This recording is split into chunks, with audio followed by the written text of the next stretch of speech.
Hi friends, welcome back to Telugu wealth YouTube channel. Friends, మీ అందరికీ Telugu wealth YouTube ఛానల్కి స్వాగతం అండి. ఫ్రెండ్స్, మీ అందరికీ తెలిసిన విషయమే, ప్రతిరోజు మనము మన ఛానల్లో బంగారం మరియు వెండి ధరలను మీకు అందించడం జరుగుతుంది. ప్రస్తుతం ఉన్న మార్కెట్ ధరల ప్రకారం మీరు ఈ వీడియోని మిస్ కాకుండా ఉండాలంటే ఈ ఛానల్ని ఇప్పుడే సబ్స్క్రైబ్ చేసుకొని పక్కన ఉన్న బెల్ ఐకాన్ని క్లిక్ చేయండి. ఫ్రెండ్స్, నాదొక చిన్న రిక్వెస్ట్, మీరు చేసే ఒక చిన్న లైక్ అనేది నాకు చాలా ఎంకరేజింగ్గా ఉంటుంది. ఇక వెండి ధరలు చూసుకున్నట్లయితే 1 గ్రాముకు రూ. 87.20 మరియు 10 గ్రాములకు రూ. 872 మరియు 1 కేజీకైతే రూ. 87,200 ప్రస్తుతం అయితే మార్కెట్లో అమ్మకానికైతే ఉంది. వెండి ధరలు ఈ విధంగా ఉన్నాయి.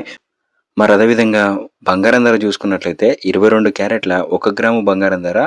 6,675 మరియు 22 క్యారెట్ల 10 గ్రాముల బంగారం ధర వచ్చేసి రూ. 66,750 మార్కెట్లో అమ్మకానికి ఉంది. మరి అదేవిధంగా 24 క్యారెట్ల 916 స్వచ్ఛమైన బంగారం ధర 1 గ్రాము బంగారం ధర రూ. 7,282. మరి అదేవిధంగా 24 క్యారెట్ల 10 గ్రాముల స్వచ్ఛమైన బంగారం ధర వచ్చేసి రూ. 72,820 ప్రస్తుతం మార్కెట్లో అమ్మకానికి ఉంది. మరి అదేవిధంగా 18 క్యారెట్ల 1 గ్రాము బంగారం ధర చూసుకుంటే రూ. 5,462 మరియు 18 గ్రాముల 10 గ్రాముల బంగారం ధర చూసుకున్నట్లయితే రూ. 54,620 ప్రస్తుతం మార్కెట్లో అమ్మకానికి అయితే ఉంది. ఇవి అండి ఇవాల్టి బంగారం మరియు వెండి ధరలు. మళ్ళీ రేపటి బంగారం మరియు వెండి ధరల్లో మళ్ళీ కలుద్దాం. Thank you so much for watching. Keep supporting.